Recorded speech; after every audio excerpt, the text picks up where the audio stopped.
Thanks again for joining us here at Behind the Scenes at the Hanover Theater. This is Lisa Condit, and I am really excited to be on the phone with Clark Wilson. Clark is a world-renowned organist who specializes in scores for silent movies. Is that a good way to describe you, Clark? That's pretty much it. Yes, theater organist that somewhere along the line turned to accompanying silent films. Which is so interesting and so unique, and we're so lucky to have you. And you travel to get to us. Where do you live? I am over near the Pittsburgh, Pennsylvania area. And yet you come here to the Hanover Theater to play New England's largest theater pipe organ. You've played the Mighty Wurlitzer before. Anything you think that people should know about it? Well, it is a spectacular instrument, and as you say, the largest in this part of the United States. It is the voice of the Hanover, and sort of the 20-ton tuned titan of tone, if you will. It really is a one-man band. It's a unit orchestra, and I've got the entire symphony, so to speak, at my command.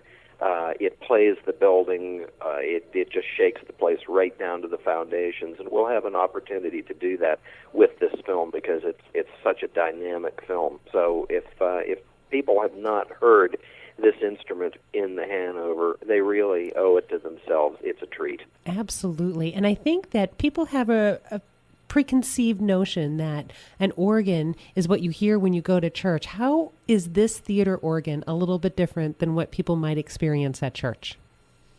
Well, it's nothing like a church organ at all. Right. The fact that they're wind-blown instruments with keyboards is where the similarity ends. The theater organ was designed actually as the world's original synthesizer, as best they could do with wind-blown pipes to recreate the sounds of the symphony. So you have the woodwind section, the string section, the brass section. Then not only that, but all of the mallet instruments, the percussions, the marimba, and xylophone, glockenspiel, celesta, chimes, and all of the traps, the drums, cymbals and bells and whistles and different sound effects and so on. And it was all about being able to accompany silent pictures. So the organ literally was the scoring machine for the silent films, and that was why they gave you all of these incredible tonal resources. So anything that happened on the silent screen, any situation, any mood, anything, you could match with music and effects out of that instrument. And that is mind-boggling if you think about it, because when, I know that Don and his team and our organ curators, they have really reconstructed and rebuilt this Mighty Wurlitzer in our theater. But about what time period are we talking about for when they created this master of symphonies that can recreate all of the sounds of a silent movie? Like, what years are we talking about? Well, originally the instruments, as we know them, were built from about 1910 on into the early 30s. And really the major period of flowering was in the 1920s. Of course, with the pictures coming up with soundtracks, becoming sound movies in 1927, and then coupling with the stock market crash in 1929, that really was the death knell for these instruments at that point. But prior to that, they were part and parcel of virtually every theater in the United States. There were over 10,000 of these instruments installed by the end of the 1920s. So almost any theater that you went to anywhere in the U.S., you would have heard a theater organ. Which is amazing. Yet there are very few of them left. And it's interesting, too, that you talk a little bit about how really the late 1920s silent movies and maybe the organ was starting to go on a downward hill, but we are playing Wings. It's a silent film accompanied by you on the Mighty Wurlitzer, and that Wings is a 1927 silent film about World War I fighter pilots. And I bring it up because there are only 2 silent films who have ever won Academy Awards, and the first was Wings back in 1927, right? This is the first, and actually this is the only silent picture to ever win an Academy Award. Oh, we're not talking about The Artist? No, well, okay. That's of course not an original silent picture, Right. so to speak. So of the genuine original silent, yes, Wings is the only one. Right. And I bring up the artist because there was such a fervor over how magnificent and how powerful a silent film could really be. And at the 84th Academy Awards in 2012, it won Academy Award for Best Picture. That's, I think, significant and maybe something that people would really like to experience that again. And here's a perfect opportunity. Well, very much so, and I think that picture served as somewhat of a reawakening for silent pictures to the Hollywood people that do make movies. You know, of course, that industry is on the cutting edge always of what to do for making newer and better and more spectacular pictures. And as with anything, it's easy to lose sight of something that's 80, 85 years old, an old technology, an old art form like that. And for many years, these pictures really were lost, I think, to the movie-making colony. Yes, they knew that they existed, and yes, they knew that they had done them and all right. But at this point in time, I've seen a tremendous change in the attitude toward those.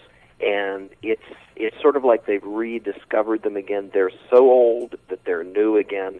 And last year, of course, I had the extreme privilege of re-premiering Wings to the Academy of Motion Picture Arts and Sciences for Paramount Pictures themselves, their brand new restoration of it on the organ. Wow. And these people were blown away. We did it for 2,000 people that make movies in Hollywood. And by their own admission, they had never experienced anything like it. So this was just astounding to me that the people that make movies were having a brand new experience hearing the organ score a silent film. So we're right back where we started from, and the interest level on their part is tremendous. That's awesome. So tell us a little bit about what it takes to score a silent film. You talked about that a little bit once before when you were on our program before, but tell us again.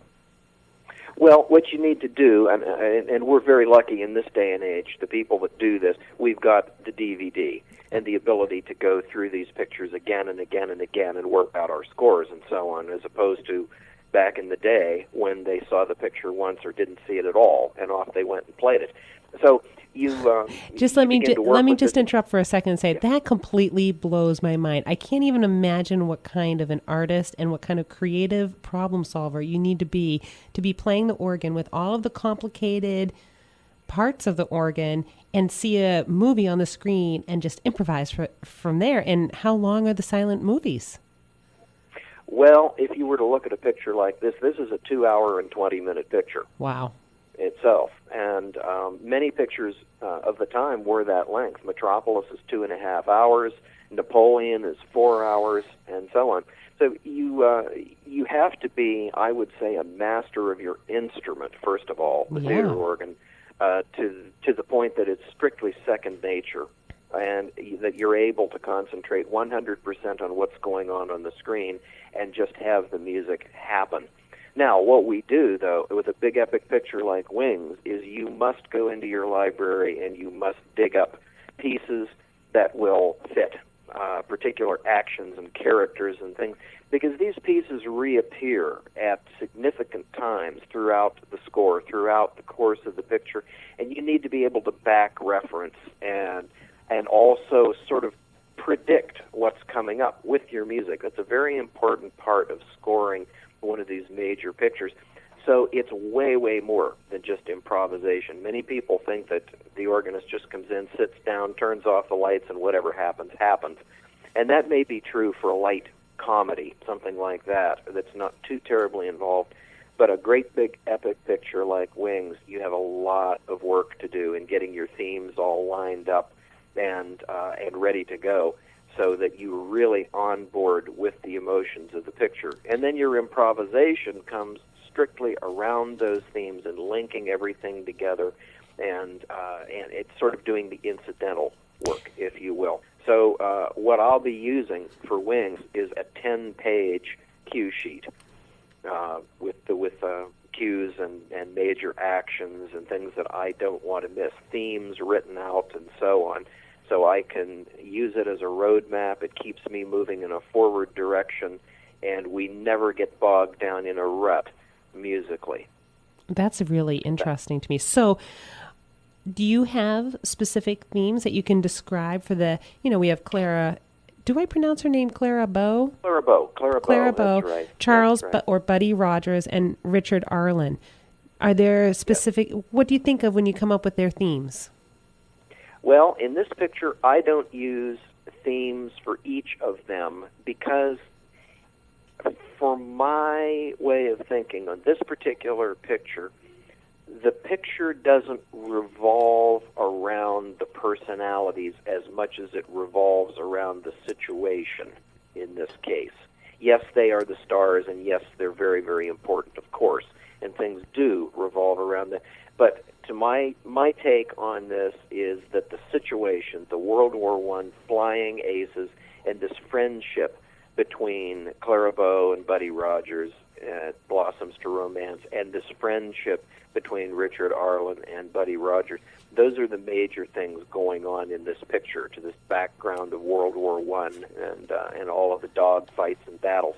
So my themes then are, there is a theme for the small town where they come from that keeps back referencing. You hear that over and over in different tempos.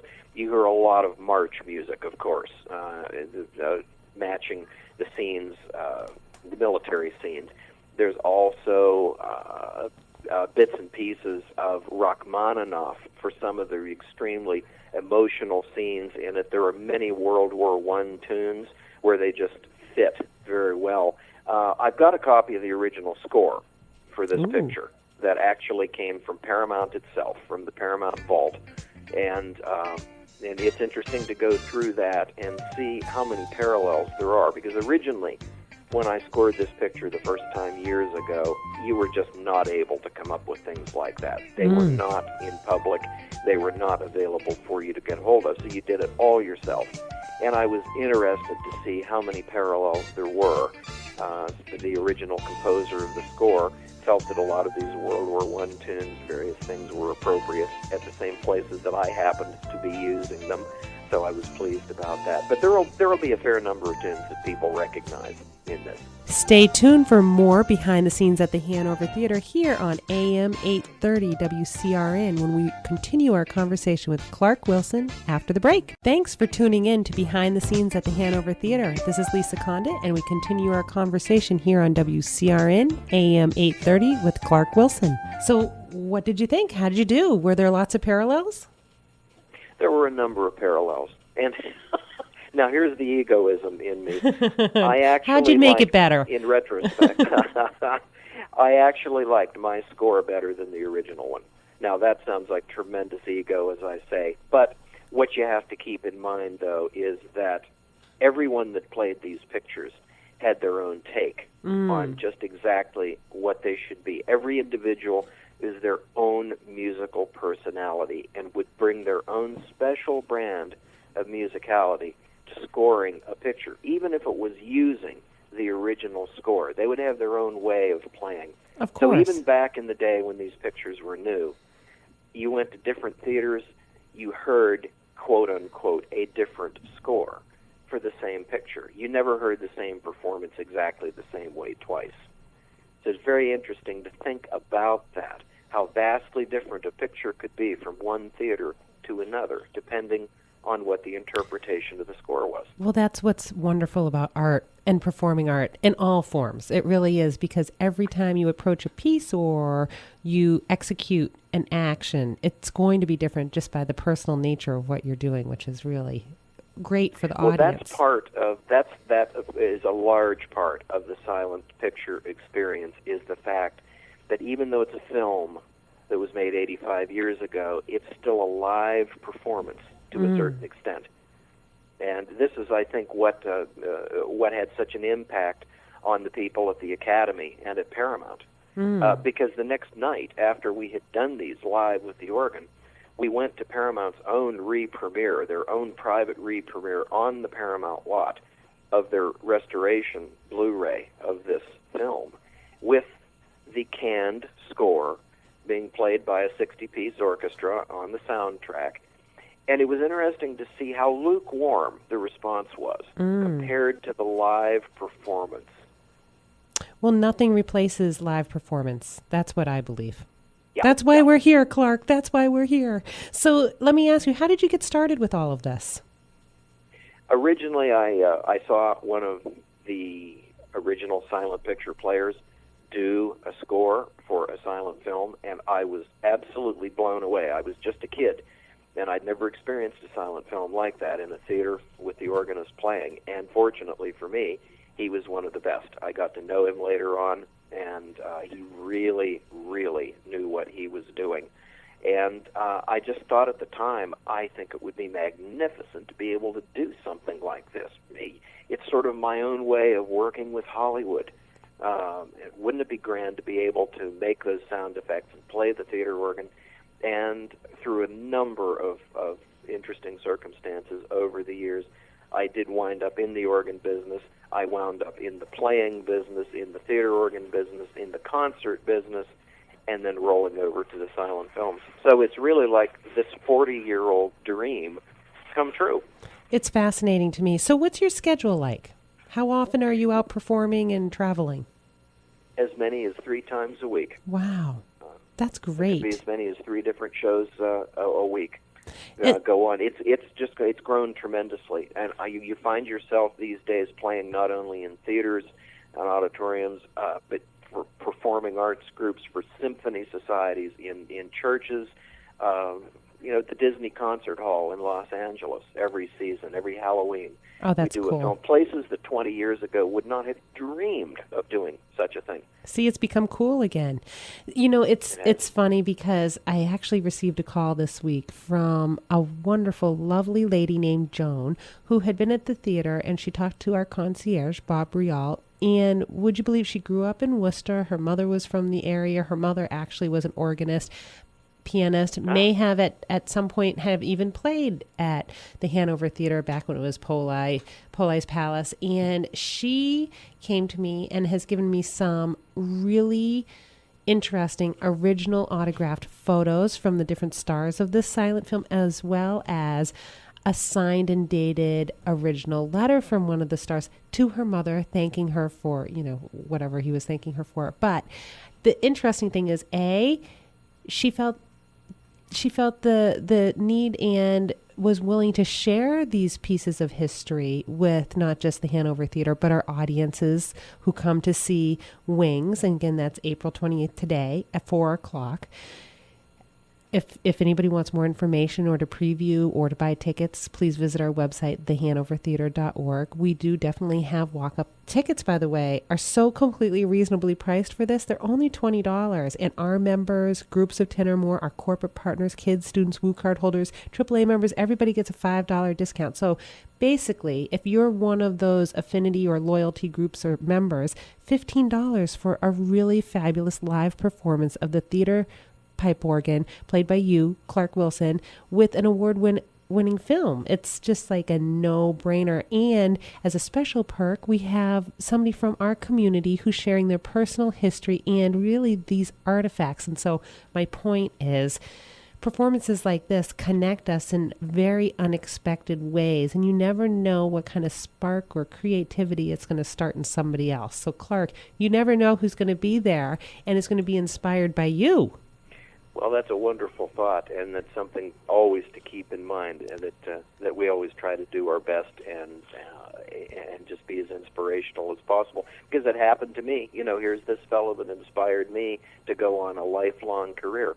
So Right. I hope I can do the same with somebody else. And even if not everybody in the audience is inspired to go out and start playing the theater organ and scoring films, I guarantee that they will have a fabulous time because, again, I think this is one of the finest films ever made. That's bar none. Sound films, silent films, black and white, color, whatever. This is one of the one of the finest films ever made. Well, I can't wait. I think it's going to be fabulous. And so if somebody's interested in getting more information about you, where should they go? Well, I've got a website that people can take a look at, and it's just clarkwilson.net. And it lists my basically schedule and performances that are upcoming, different films that I've scored that I'm ready to do at any time, aside from anything else that somebody might want me to score, brand new or otherwise, and just various details about what I do in life out there on the road, playing these theater organs. Oh, that's great. And I also want to add that we're going to be sending out a survey to all of our attendees, who, of course, give us their email addresses, letting them know that in planning for next year, what are some of the silent films that we should consider. So do you have any suggestions that you want to make sure that we let Troy know about? Well, specifically, I think it's a good idea to lean on some more good comedies, the Buster Keatons, the Harold Lloyds, and perhaps a Charlie Chaplin or whatever. They're really, really good. Almost all of them that team of people made are so spectacular, so funny, even 85 years later. And then, of course, for big epics, we've got other Halloween films that are wonderful besides Phantom of the Opera that we already did. We've got the original Nosferatu, that's Dracula, the German version of that. We've got The Cabinet of Dr. Caligari. We've got Dr. Jekyll and Mr. Hyde. We've got Easter films that are beautiful, beautiful examples of silent motion pictures, and other great epics such as Metropolis that are just spectacular. Wait a second. Wait. I have a question. Chest. I have a question. Did you say Easter films? Yes, Easter films. Easter films. King of Kings, and Ben-Hur. Oh, the Ben-Hur. original. Mm-hmm. Oh, I can only imagine how dramatic that would be. It's spectacular. Again, it's 2 hours and some minutes, but the original chariot race and the sea battles are absolute epics to compare with anything that's ever been done in cinema. Well, so this show starts at 4 o'clock, and we are going to have an intermission, right, Clark? We will. Yeah, exactly at the halfway point, and it's originally built into the picture. Yes. Which is really fabulous. So we will have a chance for people to get up and stretch their legs, but this is such a great time, 4 o'clock, and it's going to be a great way to spend your Sunday afternoon, and you get to listen to a world-renowned organist, you, Clark Wilson, playing New England's largest theater pipe organ. What we have, something like 3,400 pipes, right? That's about right. About right. So more than one pipe per seat. Think about it that way, because we've only got 2,300 seats in the theater.